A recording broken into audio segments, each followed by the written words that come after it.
Y'all see the title of the video. Y'all know what it is. Look, let's just get right to it. Hey, let's go. So, look, no one player is bigger than the game. We get it. There are enigmatic personalities. There are vibrant personalities. There are dazzling, wonderful, talented athletes. There are generational superstars, household names. We get this. We understand this. We recognize this.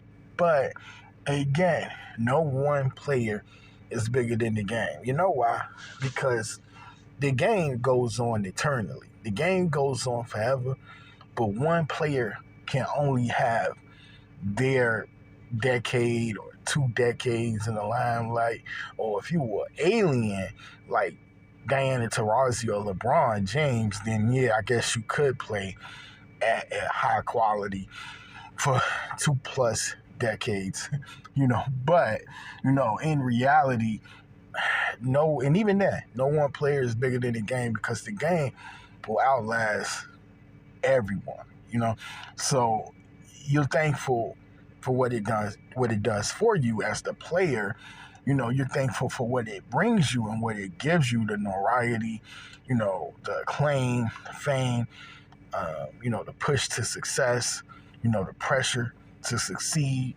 You're thankful for all these things, the recognition, the rewards, but, I tie it into Caitlin Clark. I am a epic, huge Caitlin Clark fan. Everyone knows. Everybody knows I'm a Caitlin Clark fan. We get that. We understand that. But as great as she is, she has her time frame, her window, her moment, is now. And, the time before and present, it's all, not all, but, Caitlin Clark, when she hit, the mainstream, when she started to, blow up and, become this household darling for her ability to shoot the threes and, just play with a flair, and the persona, one that was cocky, mixed with just pure game. Not everybody, but, it's taken, or it took most of the nation by storm. People that didn't even watch women's college basketball took a seat to watch Caitlin Clark play. And I'm not here to say that, we don't appreciate the moment, because we do, or we should. I don't know if I know that I enjoyed Kobe Bryant's career, but I don't know if I really took the time to really appreciate it, like Michael Jordan. I don't know. I know that I enjoyed what I saw of him play, but I don't know if I took the time to fully embrace just how legendary. With Caitlin Clark, I was able to sink my teeth into just how great she was. Just her ability to play this game at a high level, to compete. Obviously, there's the championship we still desire. I'm sure she does as well.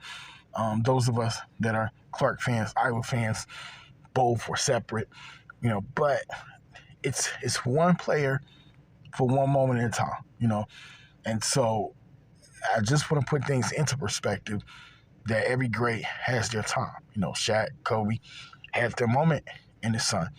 Jordan, Pippen, when you look at Tennessee, the Pat Summitt years, Candace Parker, Shamika Holmes-Clark, they had their time, to shine in the sun.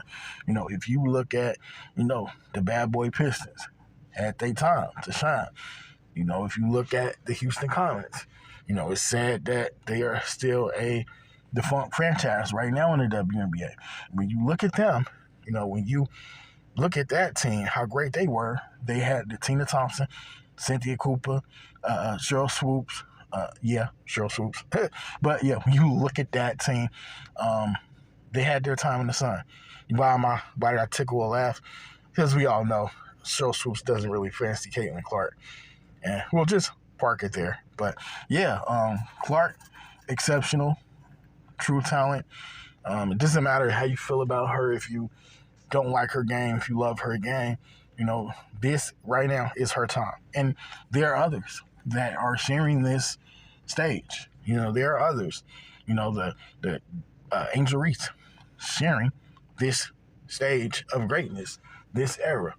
Camila Cardoso sharing this stage of greatness. The game is in a great place. And it's not just simply Caitlin Clark as the only leading actress. There are tons of talent taking a role in this magnificent play or film that we're going to call, in this instant, the WNBA.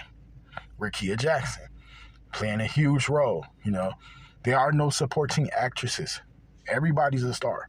And that is the best way to explain it. Now, if bias came into play, then I would tell you guys, if it wasn't for Caitlin Clark, how would I feel about the WNBA? I'm still going to watch. I could tell you that outright. But the thing about it is, Caitlin Clark gives us as diehard fans extra incentive, to completely show up for every Fever game. Because, I mainly before Caitlin Clark hit the WNBA, I would really pick and choose. I'm a Fever. I do like the Fever because Caitlin's there, but I watch my Aces because I'm an Aces fan. I like players on the Lynx, so I watch the Lynx. Never really been a big Phoenix fan, but they do have a few players I was fond of. Not necessarily not fond of the New York Liberty, but I will watch their games because I think that they compete. Seattle I would watch. It would be hit or miss, if it wasn't the Aces. But the product for me was something that, I still was going to watch, and I still did watch. But, everything just exponentially elevated with the arrival of Caitlin Clark. And for me, I think when she arrived and the Fever got off to a bad start, I think for me, more so important than ever, was it imperative for me to watch other teams and find other players to watch, So, greatness doesn't come along that often, but, superior talent exists. So when you look at, the Kelsey Mitchells, when you look at the Kelsey Plums, when you look at, Jewel Lloyd, players like this, Enrique Ogumawale, you look at these players and, you're missing out, the Nafisha Colliers, the Breonna Stewarts, if you're new to the game or fairly new to it, it's talent everywhere. Again, Caitlin isn't alone. So I would say, yeah, feel free to, elevate Caitlin. Feel free to talk about her and put her up, on the pedestal that you feel she belongs, but also understand that she ain't the end-all be-all. She's not okay, this is the perfect way for me to break this down to you guys. Caitlin Clark,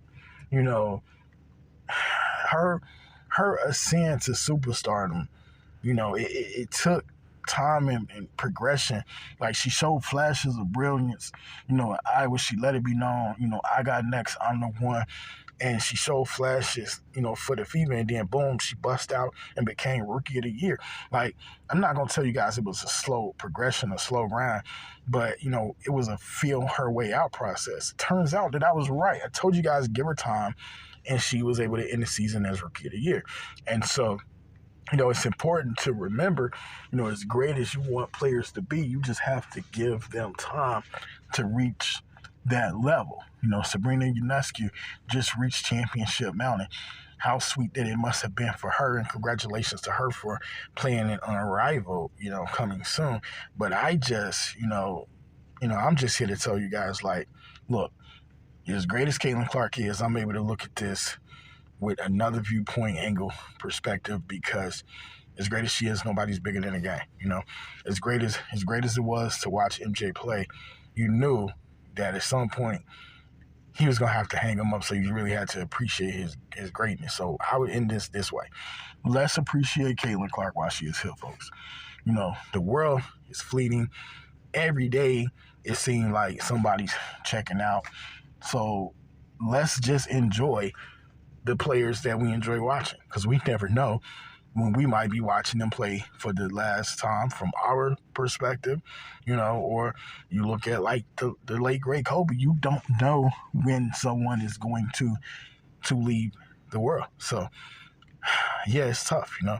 I want to end this by saying this. I want to say R.I.P. to Kobe Bryant, my second favorite player ever. R.I.P. to women's hoops legend, Tennessee legend, WNBA pro Nikki McCray. At the end of the day, I love this game of women's hoops, and I love it. I encourage it. I wish more people would get into it. Salute to all the content creators that's talking women's basketball. One love, all love. And with that, don't man RC. I'm just talking some ball. And with that, peace out. Like, subscribe, comment. I'm out.